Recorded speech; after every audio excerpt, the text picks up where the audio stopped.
let's talk about Chrome extensions and add-ons. Now, we are not going to get into the nitty-gritty of all these wonderful things, but what I will tell you is that an extension and an add-on are third-party applications. If you click on this little tool right here, this little circle, and it's the same on the Google Classroom slide, it's going to take you to the Hotspot website with all the resources for Google Classroom, and this one will take you to all the resources for the Google Chrome extensions and add-ons. They are third-party applications. Plano ISD does not own them. Other developers make them, and we approve them. Kids can install extensions and add-ons, though it has to go through an approval process. You can't just have anything and everything. We do have to kind of check them out to make sure they're not going to interfere with other apps and other functions of Google Chrome so that you can still access things that you need to access. Sometimes people log into Google Chrome with personal credentials, and then they don't know why their extensions and add-ons are gone. Just keep in mind that if you install an extension or an add-on with your PISD credentials, then you have to be signed into Chrome with those same credentials to be able to use it. Sometimes extensions and add-ons can interfere with other apps. That's another reason why we kind of have to go through an approval process. We just want to make sure that if it does interfere, we know that, so we can warn people. Like, you can use this extension and you can use this add-on, but just be warned that it might interfere with this other thing. I am going to show you very briefly. Let me go into, if you're looking at my screen here, you can see my extensions are right up here. I'm going to show you one that I use a whole lot. This one is called Eyedropper, and it's how I choose the colors. So I wanted the word Google right here to be the actual color of the Google logo. So I picked the color from the web page, gives me a little eyedropper, see that? And then I know that is the specific color, all of it's right there. This is another one I use a lot, is the Screencastify extension. If I'm gonna do a quick little, it's gonna wanna open it up. I shouldn't have clicked it.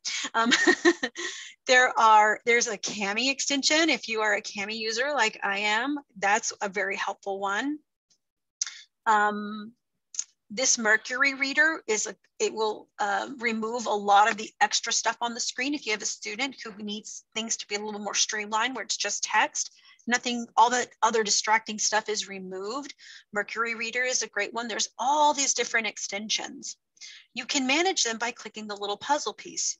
If you are signed into Chrome with your PISD credentials, you will see a little puzzle piece right there, and there's all of your extensions. There's a column right here indicating that it's pinned, meaning this eyedropper that I just showed you gets to have a pinned spot right there on the bar. However, one that I don't use quite as often is the alarm clock, and I have it, but I don't have it pinned. Next to that are the three dots. So if you go back and look at, there's Kami, the three dots for Kami give me all of the options, including managing that extension to disable it if I want to. If I click on Manage Extensions, you can get into all the, there's a whole lot in there. If you're not interested in getting into all that, you can just come right in here, toggle them on, toggle them off, and decide which ones you either want or don't want. You can remove them, you can disable them, and then enable them when you need it again. An add-on is a little bit different from an extension. An extension extends the capacity of the website that you're working on.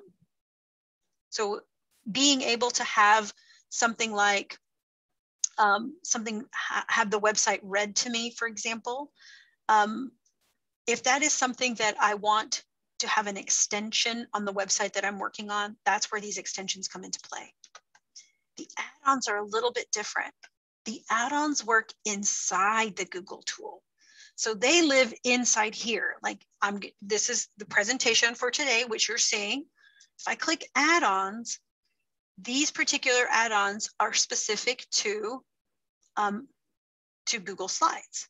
There are some for Google Docs. There are some for Google Forms. So it just kind of depends, and you can manage your add-ons here, and you can go searching for add-ons there. If you ever get a message that an add-on is prohibited, you can submit a request to the help desk. It'll come to our team. We'll review it and we'll open it for you if it doesn't interfere with any other things. So it's really easy to get add-ons and extensions. And if you really want to go deep diving into some more stuff with add-ons and extensions, I would recommend going to Lily's Google Tools class, because some of the stuff we covered today is covered in that Google Tools class, but they go into extensions and add-ons a little bit more deeper. But there is a recommended, we do have some recommended extensions. So if you click on that little icon that's on the page, it's going to take you to the hotspot. We have some recommended apps for students, extensions for students, apps for teachers, extensions for teachers, and extensions for office support staff. Here's an explanation of what extensions and add-ons can do for you. So there's a whole list. And if you're saying, how do I know if it's already open? Do I have to, how will I know if the DLT has already opened this? You can actually click right there and go look at the current list of approved apps and extensions. Save yourself some time, get in the habit of checking that to see if it's already been approved by somebody else, because then you don't have to go through the process of requesting that.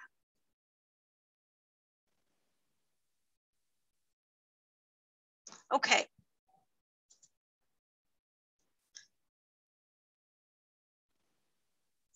Let's go back into our presentation. Let's see, where are we at?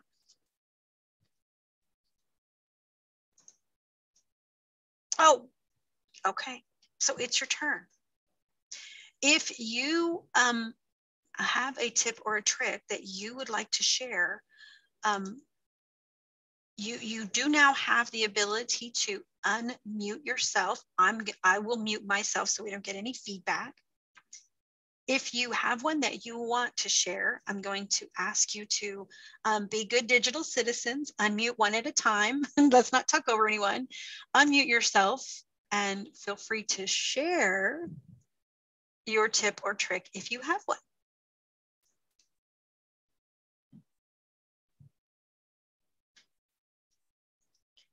Hello. I'll go ahead and share first.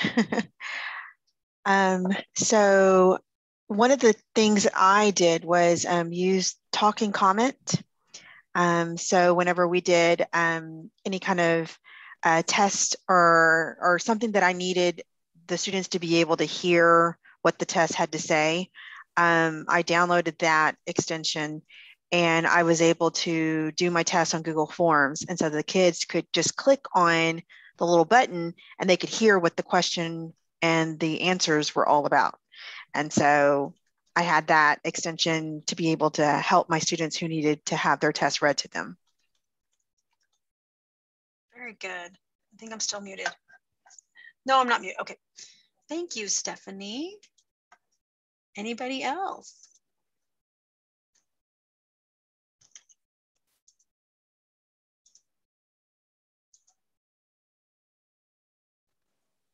Okay. Just wanted to give you the chance in case you had something you wanted to share. All right. So I had promised somebody to show you how to make, when you're sharing something with somebody so that they can't make a copy, when you have your document open and you click the share button, you can add other people here. Right down here, it says restricted. I can share, there's some other stuff that I could do here. I can allow people in Plano ISD to search for the file or not. Anyone in Plano ISD with the link, anyone with the link anywhere in the whole wide world, anyone in Plano ISD, or restrict the link altogether. And I'm going to pull that out of the way. And it is currently shared with Fern, and she is listed as an editor. So look right here, when I've got it all set up, do you see there's a little gear right here? editors can change permissions and share. That means Fern, as a co-editor, can change anything related to the permissions and sharing. I currently have that checked, which means it's enabled. But look at this second one. Viewers and commenters can see the option to download, print, and copy. If I uncheck that, anybody who is shared with at a viewer level or a commenter level will, they will not be able to see. I've disabled it. If I check it, they can see the option to download, print, and copy. And one more time, when you go to share, it's this little gear in the upper right corner. Okay, just wanted to make sure I have it in my notes that we were going to do that. And I didn't want to forget.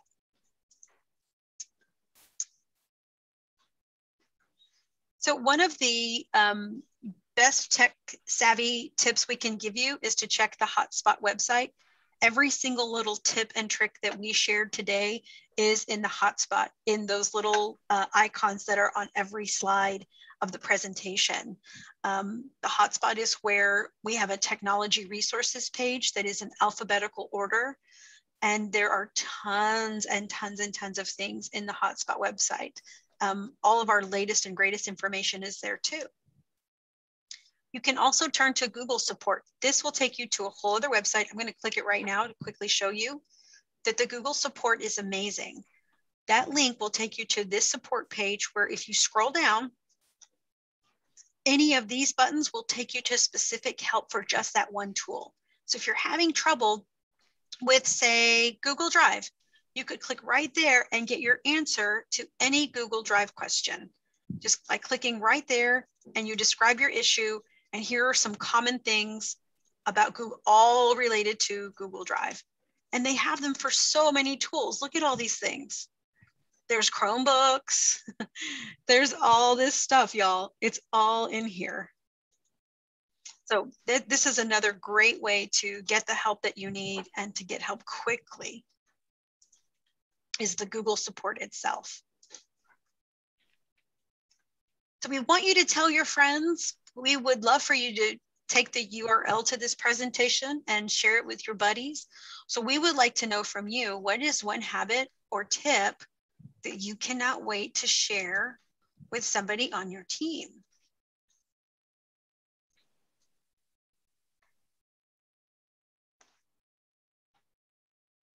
So if you'll go into the chat and tell us, what is something that you saw how to transfer files? That's a good one. Archiving classes, copying classes from last year. That's a big one. I would not want to recreate all of that. There is so much stuff in there. Files for when someone is leaving the district, the talking comment.